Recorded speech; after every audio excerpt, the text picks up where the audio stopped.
From Studio 3 at Buzz TV, it's The Horse's Mouth with Tom McManus.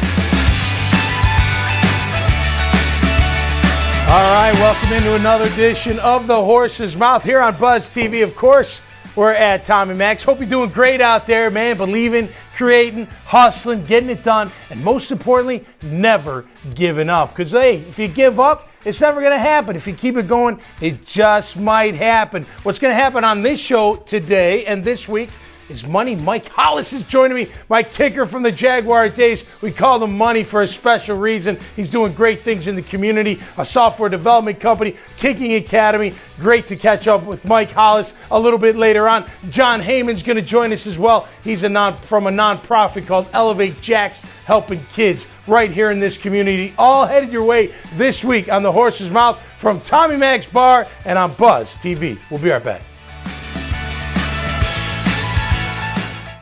Feel a new level of comfort with underwear for men.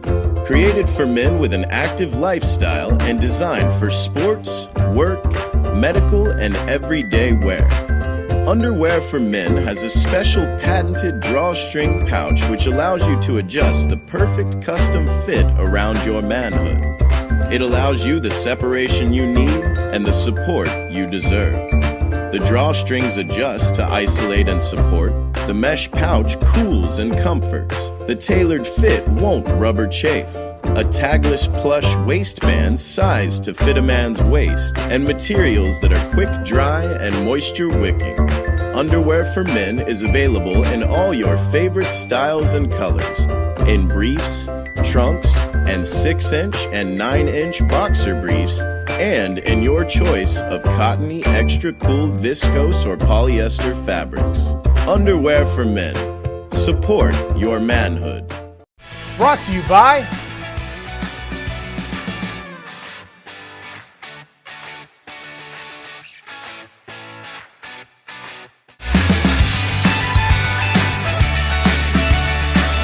All right, welcome back to The Horse's Mouth here on Buzz TV and, of course, at Tommy Mac's Bar. As promised, Money Mike Hollis joins me here at Tommy Mac's. Mike, how are you, brother? What's up, brother? It's great to see you, man. Thank you. I see you around. I see you around, yeah. but it's been a little while. TPC probably last time. Yeah. Oh, really? Wow. Was it? Well, yeah, maybe. I don't know. Well, during the Was it a year season, ago? we might see each other That's true. here and there. I like the beard, man. I'm trying to fit in, brother. Yeah.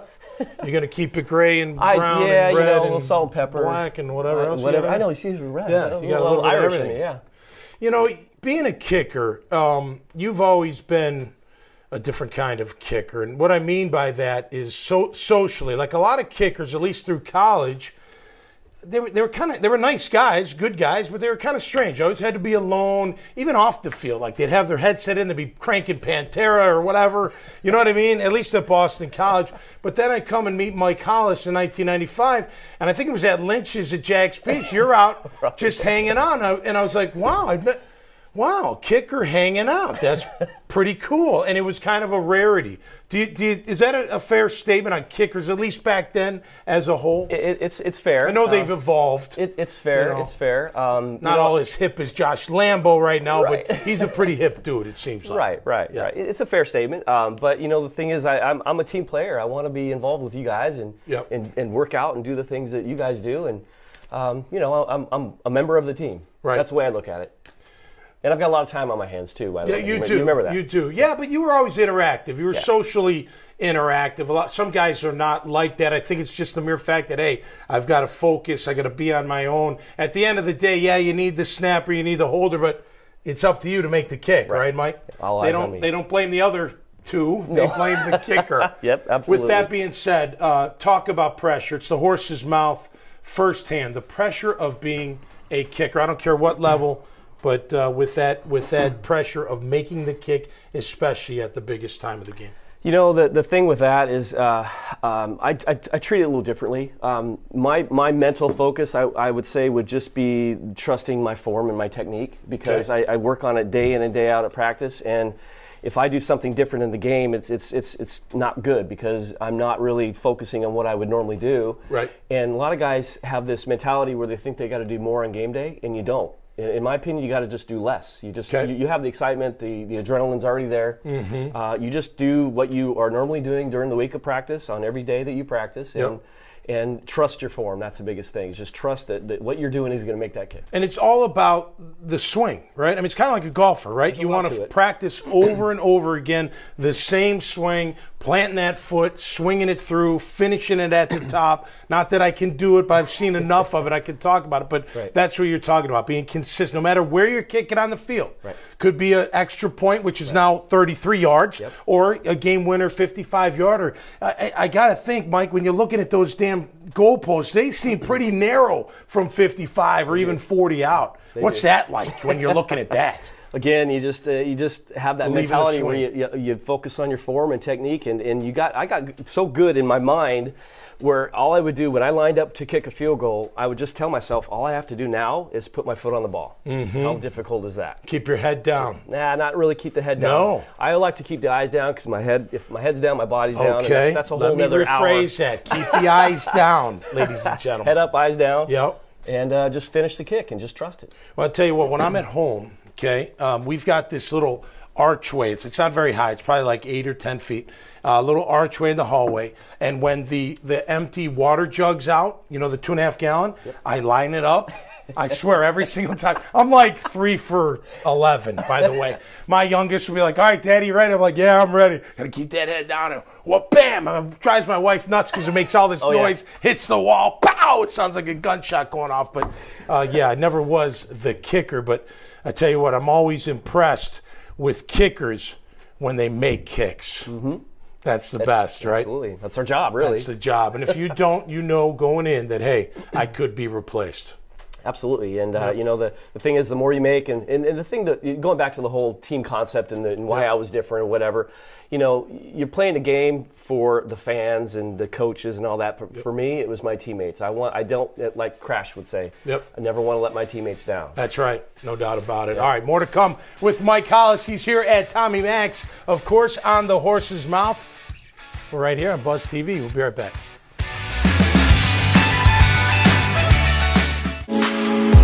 Big event or party at your home or business? The Jacksonville Party Company. Stress-free, flawless, and memorable. Whether it's for children, a retirement, a wedding, or other social or professional activity, it's stress-free, flawless, and memorable when you involve the Jacksonville Party Company. Contact them today to get your event launched at jacksonvillepartycompany.com.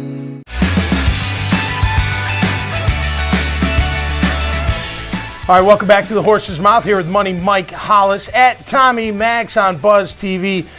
Money, take us through, now I'm going to use, obviously, you as an example, but in general, what kickers go through. So you warm up on the sideline, right? You're kicking into the net. You feel comfortable. You're ready to go. Coach calls you in. Would Coffin say something to you? Would he not? When you get up to the, to where you're going to kick, how many practice swings? I mean, is it a ritual? Routine? You do a routine, a ritual routine that you do the same every single time? Take us inside that. For the most part, it is a routine. You don't know exactly when you're going to be called upon, other than when it's third down and whatever distance. Right, if you don't make the first down, if it's a short yardage on fourth and 1 or something, you don't know what's going to happen. It could be, but again, you're always going to be ready. And when Tom will call field goal, I see his hands. That's field goal motion. The motion, right? That's the motion, and I'm kind of at the other end of the field watching as it goes, and then from that point on, it's a routine. And then when they call timeout, I'm sure that's your next question, right? Yeah, right. It really screws up the routine. Right. You go out there. The freezing. The freezing, yes. Right. So my philosophy was, I'm going to go right back to the sideline. I'm going to start my routine right over again. The whole thing over again. Okay. Yep, and try to reenact what's supposed to happen, yeah. So Scobie once told me that, Josh Scobie told me that when they freeze you, you shouldn't kick the ball. You should stop. You shouldn't. He's like, because you only get one chance to make it. He's like, you don't want to, the odds of making it twice are pretty hard. So don't kick if you can stop yourself. What are your thoughts on that? Brian Barker always used to tell me, it's another practice kick. Okay. If they blow the whistle as the ball snap, just keep going and kick it. Consistent and swing, I lived with that. Yeah, absolutely. Everything. Make it or miss it, I'm still going to kick it. Okay. Yeah, if you miss it, you're like, uh-oh. If you make it, you're like, oh, I got to make another one. Right. Mentally, it can screw with your head a little bit. But, again, it's just, you got to just dumb it down and just go with it, go with the flow. So take us through, after you left here, where'd you go, Buffalo? I went to Buffalo. Okay, did you go anywhere after Buffalo? I went to New York Giants after Buffalo. The Giants, that's right. How many years were you at those two? I was just 1 year with the Bills, and then I signed a 5-year deal with the Giants, and got injured in preseason. Was put on IR for the 1 year I was there, and then Coughlin was signed. Yep. And then he said, "Hey, Mike, thanks for your services. We're gonna go." Was that a back injury? It was. Yeah, I had my right. third, eventually fourth back surgery. Okay. Yep. Well, if your back's not working, Mike, yeah, you can't kick very I kind of want to walk when I get older. Yeah, exactly. When you kick righty the whole time, do you ever is it, do you ever have to kick lefty to like? I was told to do that, and it didn't really feel good, to be honest with you. And I'm not very good with my left foot anyway, so I'm like, yeah, screw that. All right, take us through your memory lane. What's your favorite kick that you made? It's got to be the game in Buffalo, our first playoff game, the wild card game. Ding! Yeah. Yep, the doinker. Yep. That was honestly probably one of the best kicks I had in my entire life. No kidding. I hit it. It's so true. It was so good. That was like 50. It was 45. 45. Sorry. It hit. You're so honest. I know. Well, jeez, on and off the air. 73. I'm going to call you honest, Mike Hollis, instead of money. Honest money. There you go. But I hit it true, and I'm watching it go right down the middle, and then this guy came so late, wiped me out. I'm looking at the sky. Brian Barker's helping me up. He goes, "Dude, it went through, And I'm like, "Well, what do you mean? It was going right down the middle, wasn't it?" And he goes, "Yeah, but it hit the right upright."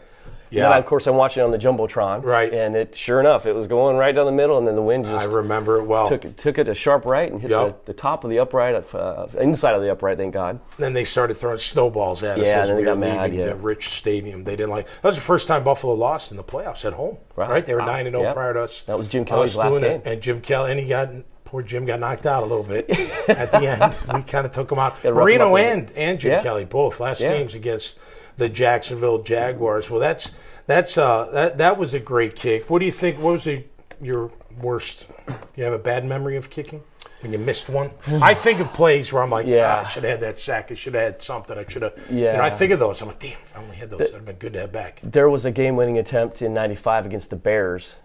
It was 54 yards, and I would love to have that one. But it was late in the season, in the middle of the field. We had that big, huge logo in '95, and it was really sandy, and the grass did not grow out there at all, so it was real slick. But again, that would have been a good kick as a rookie. Basically, I would have been a nice one to have. I mean, you're getting into the elements there, Mike. Not just your swing and everything. A lot goes into this. There is, yeah. Jeez, that's why they're specialized, right? That's right. That's how come Jacksonville always seems to have a good kicker? I mean, you got Scobie, Lambeau, who just signed a nice new deal. He's legit. Right. Jason Myers just became a Pro Bowler up in New York. A lot of people overlook Jason Myers. I'm like, God, the dude's good. He's extremely good. Booming leg. Unbelievable. Yeah, he just got off a little bit, I think. But his leg was always powerful. Mentally, that's what we were talking about earlier. It's the mental side. That kind of separated his couple seasons here as far as field goal-wise, he was good. The extra point part was why they let him go. Okay. Because mentally, he just treated an extra point differently, and that was the first year they changed the rule to 33 yards. That's right, yeah. And they, guys coming in kicking an extra point during that year, they treated it a little differently. They kicked it. They were very careful. Kicking it carefully and try not to miss it because they don't want that stigma of missing extra point. Right, missing the extra point. Absolutely. Nothing worse than that. Do you believe you have a doppelganger out there maybe? Nope. Close? We may have somebody that may have somewhat of a resemblance joining us next, all right? Okay. So stay tuned. We'll be back right here on The Horse's Mouth on Buzz TV, live at Tommy Mac. Stay tuned.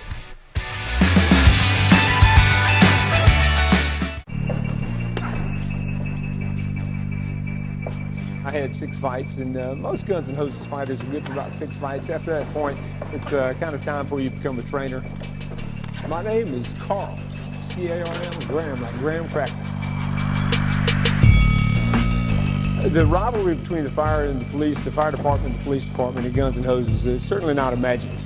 I can tell you there's some pride, there's a trophy, and then, frankly, the police department this year, we need to rescue the trophy because we lost it last year. But the reality of it is, the fights have been about half and half throughout we've had 18 years worth of the event. This will be the 19th year. And in the 18 years, it's been about half and half on the average of wins on both sides. But, to say that I'm happy about the fire department holding our trophy right now, that would be a mistake.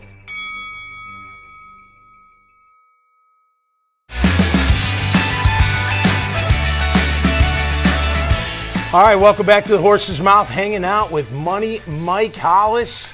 right here at Tommy Max. We're also joined by John Heymann. He's with Elevate Jacks. It's a nonprofit organization helping our high school youth right here in the area. John, welcome to the show, man. How you doing? Tom. Good to see you. Cheers to all three of you. Thank you. Thanks. Sure. You guys look a little alike. Yeah. Somewhat. As I said before, they don't put marble tops on cheap furniture. That's right. That's right. Now, you guys got to shave that head every day, or is it every other day? I'm probably every 3 days. 3 days? I'm lazy. So you don't mind a little stubble coming in if it comes in? How about you, John? Me too, about every 3 days. But if I let this side grow out, man, I could have a ponytail. Oh, could you tats really? and a motorcycle. I'm ready. Dude, do it. It might ruin my nonprofit image, but no, hey. it'll be good for it. It'll be good for it. Tell us about Elevate Jacks. I know you're helping our high school teenagers out. Yeah, I have a long history of working with organizations like communities and schools here in Jacksonville, Take Stock in Children, and then most recently with the Jacksonville Children's Commission. And when I was looking for something more meaningful, not more meaningful than those, but another great meaningful organization, I looked at this organization out in Denver. It's been there for 35 years, Orlando 10 years, Phoenix 9 years. Elevate works with high school kids. We raise all the money from outside. School district does not pay us. We've placed 2 teachers now already up at Rains High School. So we do real tough work with real tough kids in real tough schools. And they actually teach classes to these kids during the day. Then they link them up with really good after-school programs like Young Life and YMCA and Boys and Girls Club. But kind of life skill, I mean, teaching them obviously the curriculum, but life skills in between as well, right? Yeah, that's exactly what it is. It's 13 characteristics. The curriculum is accepted by the state Florida Board of Education, so these kids get an elective credit for the class, not a waste of their time. Right. But it does build meaningful relationships because that's what these kids need. Yeah, no doubt they're about used it. to abandonment. Yeah, that's right. Hey, helping our youth is huge no matter where. Mike, you help our youth as well out there, right? You're in your kicking academies. You got kids that come to you all different ages, have a dream being a kicker. They come to Money Mike's Academy. What's that been like? You know, it's good. It's about 11 years now I think I've been doing it. And, we get kids from all over the country really come in and, learn how to kick. And again, I was, my style's a little different. I wasn't the biggest guy. Obviously, I'm 5'8", 180 pounds, and I was able to do some really cool things. And so the stuff that I'm teaching kids is all about technique and how you can utilize 100% of your body to kick the football. Where most guys who are big and strong and athletic, they just tend to use their leg. I could talk for hours. Yeah, so sure. It's a very unique sort of technique and different things, different philosophy that we have. And you probably have to break some of them down, right? Absolutely. They come in with a certain technique, and you got to break them down and give them your technique. We spend some time unteaching some stuff that's been taught to them, and also common sense stuff. Kids are kicking a certain way because they think that's what works, and I'm like, yeah, it works, but you got to be really strong and athletic to do that, and I wasn't. So all right, so there's some parallels here, right? So how do you break them down? How do you? Well, obviously we're talking about 2 different things here, but at the end of the day, you have to break a young person down and say, hey, this isn't how we're going to do things. This is how you have to do it. And guess what? If you believe in it, if you buy into it, it's going to make you better. You answered your own question. You got to educate the kids properly. You got to equip them for what they're doing. I'm familiar with your camp. We got to send some kids there this summer. There you go. Absolutely. And then in the middle of those 2 things, educate and equip, we need to engage them. And if Mike didn't have decent adults for those kids to respond and respect, it wouldn't work. And that's right. what both of us need to do, is we've got to engage these kids in choosing success in their life. Well, look, we know sports, we know football is a lot about life, right? I mean, it's funny, my number 2 used to say, Daddy, I don't like football. I'm like, well, you better start, because without it, you don't exist, right? So if Daddy didn't play football, I would have never made it here, never met your mother, you wouldn't be born. So love football. Great point. But even more than that, it's about learning about life's experiences. Everything you go through as a football player or athlete or in business or in life, you go through and everything else as well, correct? Absolutely. And the biggest lesson I think that I learned from playing in the position that I did was basically how to dumb things down and not put more stress on myself, because like I was telling you earlier, a lot of guys want to try harder than they think, and they do things that are just way out of, like, wow, why are you doing that? Well, it's way too much work. You got to dumb it down and simplify things, and it's for everyday life. I think, with everything I'm doing in my everyday life,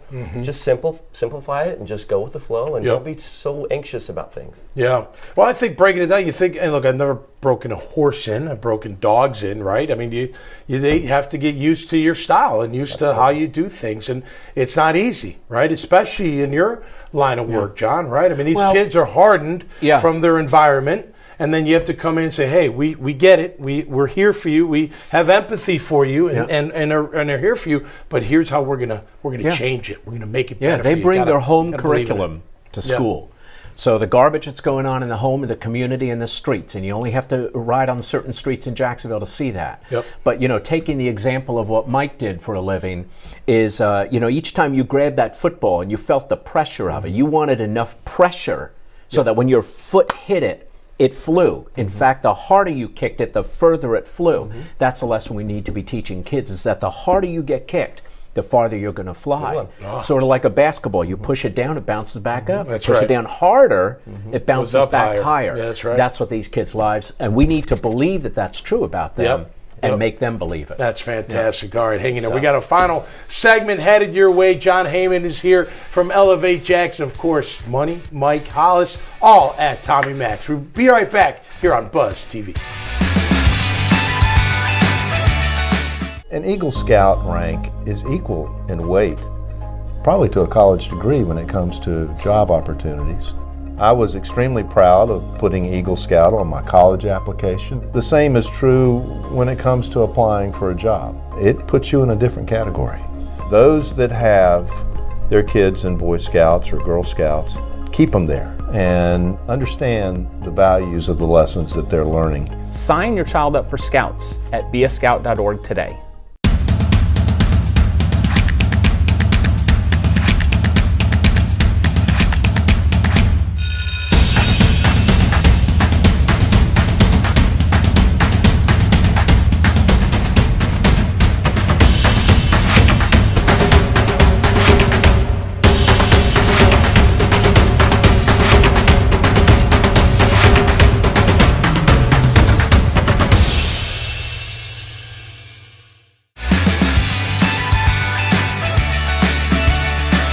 All right, hanging out at Tommy Max here on Buzz TV. Of course, John Heymann from Elevate Jackson, my good friend, a former teammate, Money Mike Hollis. Whoa. Money Mike? Yes. Money Mike. Why? Why do you call him that? I call him Money. I don't know how many people call you this, but I always call you it because you were Money. Every time Mike Hollis took the field when we were playing, he normally made the kick. So it was like, go get him, Money. Like it was almost like, almost guaranteed, but nothing's guaranteed, right? I run a nonprofit. Yeah. Okay. He doesn't so have I'm a very money interesting. Tree. He doesn't have a money tree out back. I'll tell you that much. But he was Money when it came to making the kicks. Yep. Right? Brunell had a little thing every time I'd make a field goal coming off the sideline. He'd do one of these for me. So that's kind of my cue. Like, yeah, I did my job. All right. So tell us when you didn't do your job. What would Coach call? What's the funniest thing Coughlin said? Might not have been funny at the time, but what would come out of his mouth? Yeah. I missed a short field goal against the Cincinnati Bengals and came off the sideline and Tom came right up to me and he goes, Hollis, we're trying to win a game here. And I looked at him, I said, yeah. I'm sorry, Tom, I'm sorry. Right. I'm sure he said some other things too. But it's the way he said it. Like, Hollis, we're trying to win a game here. Right. Oh, really? Sometimes the thing with him, though, all you had to do is look at him. Right. And you could feel. I remember I could vividly see you walking off the field and him beaming at you, and you could feel it, but you're not looking at him. I got my blinders Can't on. see it. Can't see it, Coach. You can yell at me all you want. I'm not paying attention. No doubt about that. Hey, John, were you an athlete growing up or any time? I played soccer. Okay. Actually, very good at it. Then I coached it for a long time. Brought our high school team to near to state here in Florida. Okay. So I love the game of soccer. Soccer's a great sport. Well, most kickers come from that sport. Absolutely. I don't know if you did, Mike, but most, because they get used to kicking that ball differently than most kids are trained to kick. Yep. Right, absolutely. I think, and they obviously soccer's huge, especially across overseas. It's humongous. It's getting bigger here. I think if they shorten the field a little bit, I think more people would be interested in watching on TV. Like indoor football, like arena football, but just a for little soccer. shorter. Yeah, well, maybe not that small, but I know bigger than that. If every goal was 6 points. Like football. Come on. Then People say, different. the score is so small, it's 2-1. Right. Okay, it's usually the same in football. 14-7 is 2-1. That's right. That's right. Well, hockey's kind of like that too, and I'm Yeah. a big fan of hockey. Yeah. You know, I love it. Sports to me is just phenomenal. Helping kids is phenomenal as well. Look, this is a Jacksonville show, and I love highlighting people from Jacksonville that live here, whether it's a former teammate of mine or what you're doing, John. You know, look, I think at the end of the day, that's what is important in life, right? What can you do to help others? You know, use your platform as best you can, you know, help others as best you can, and you're doing it. So hats off to you, my friend. Thanks. What gives you the passion to help these young kids? Probably my early experience over in Greece, literally being sold and rented as a little child, much like that movie Slumdog Millionaire. Wow. That keeps the passion going. Plus, I believe it's God's calling in my life. Yep. Yeah, you got to listen to that gut too, right? Absolutely. No doubt about it. Money Mike, what else are you into? I know you're into some other things as well, aside from your kicking. Right. I'm a managing partner in a software development company called HMH Corp, and we actually own a company called Meal Prep Tech. So we developed the very first software design, back-end office software design for the meal prep industry. Okay, no kidding. Wow. So for what? Like schools, military, all the above, or what? For meal prep companies. Meal prep companies. Meal prep companies. Yeah, that's getting big. They're blowing up everywhere. They are. It's projected to be a multi-billion-dollar industry in the next 5 years. No kidding. Food trucks. Meal not prep. really food truck. No, I know. I'm just saying that you see the evolution of all these different opportunities for people. Well, shoot, I love entrepreneurs, man. I love people that help in their communities. We wrap up here.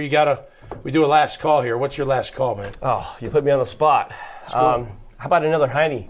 Oh, there you go. Hey, that's a first. That's a first. No one asked for a refill, you know, or a fresher upper. Let me get this right.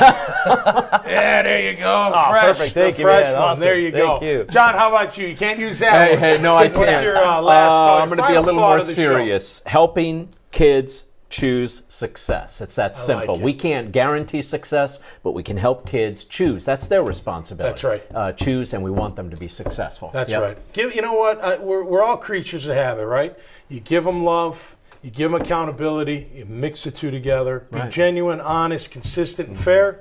I think you can have a winner. Perfect. No doubt about it. Cheers, fellas. Thanks for coming on. All right. Thank you. All right, Tommy. guys.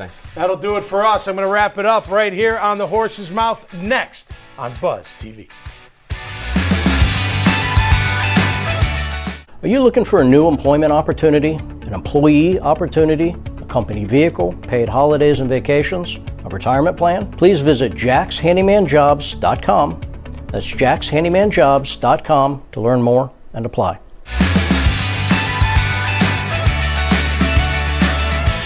Whew, man, that was a heck of a show, huh?